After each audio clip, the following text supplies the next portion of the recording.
Talk a little bit about pigs right from the get-go. What do pigs like? Pigs like the mud, okay? Now, what does this have to do with interactions? These are the interactions that are full of cynicism and negative energy and pessimism. People that have that kind of energy, they just fling their mud all over because they're really not paying attention. So there's 3 simple rules about pig wrestling. Number 1, never wrestle with a pig.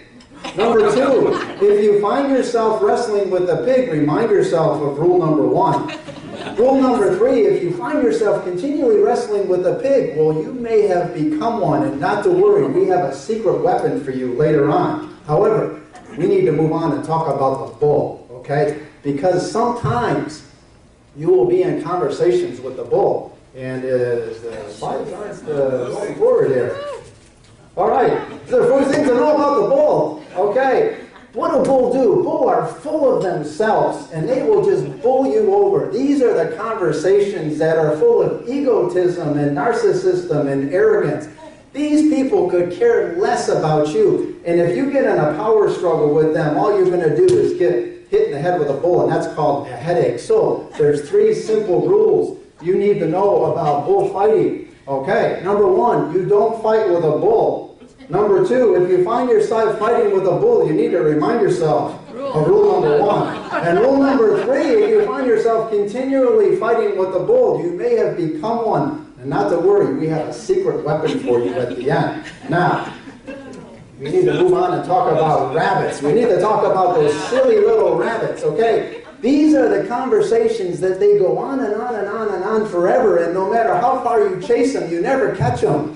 Okay, these are the people who really oftentimes they feel sorry for themselves, and no matter how many solutions you come up, they always say what? They say, yeah, but. And you keep going on and on and on, and all you do is feel frustrated and irritated. So, there are 3 simple rules you need to know about chasing rabbits. Number 1, don't ever chase a rabbit. Number 2, if you find yourself chasing a rabbit, remind yourself of rule number 1. And rule number 3, don't ever look a rabbit in the eye because they never blink. And they will hypnotize you, and they will pull you so far down into the rabbit hole, you won't even remember where you started from.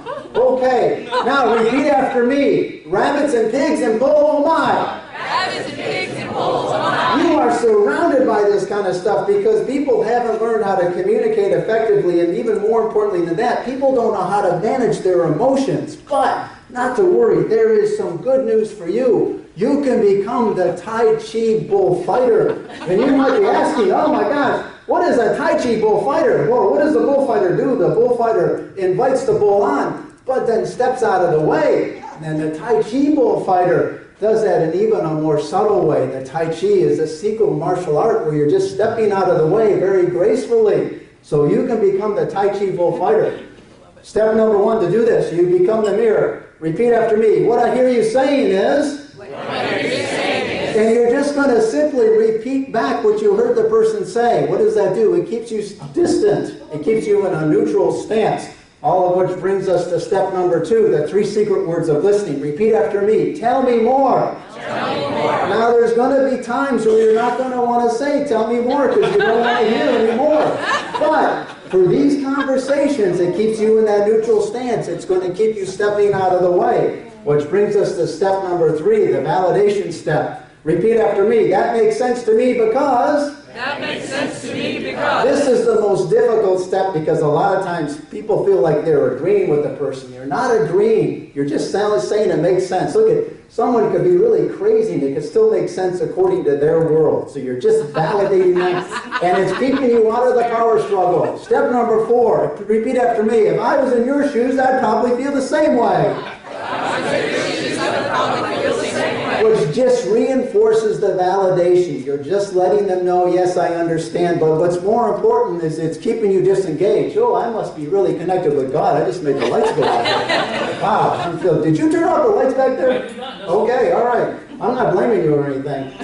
Anyways, there's 6 commandments of Tai Chi bullfighting. Number 1, it's let go of your own agenda. Listen, if you've got something important to say, save it for somebody who's going to listen to you, okay? These kind of conversations, they don't care. Put your own agenda on the sideline, okay? Number 2, stay out of right and wrong. This is the biggest hook, okay? Because why? We all want to be right. And you know what? Chances are you probably are. But in these conversations, all this is going to do is end you up covered with mud and trampled over by a bull and chasing a rabbit. It's not worth it. Save it for some other time.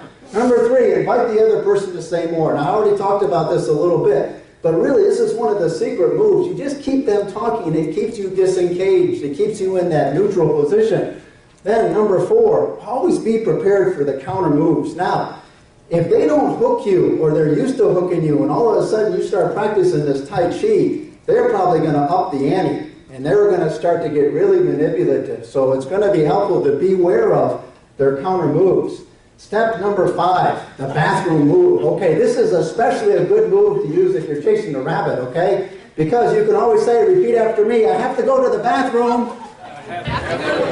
Who's going to argue with that? Sometimes you got to physically remove yourself. Then you got the secret weapon, and everybody right now is going to get a secret weapon. This is a high-tech secret weapon. And I'd like everybody to exercise it. You notice it's got a little crack on it, and it should fit pretty well right there. Or you can put it on your ear, or you can put it on the tip of your finger. And this is called humor. I love this. And this is especially helpful to have humor with yourself, because what does humor do? Humor helps keep you light, it keeps you flexible, it keeps you fluid. It keeps you from ducking out of the way from the bull and the pig and the rabbit. So, I'm going to be watching for you to make sure that you're using your high-tech stress management, anti-pig wrestling, bullfighting, and rabbit chasing tool. So, there you have it, folks, in 6 minutes.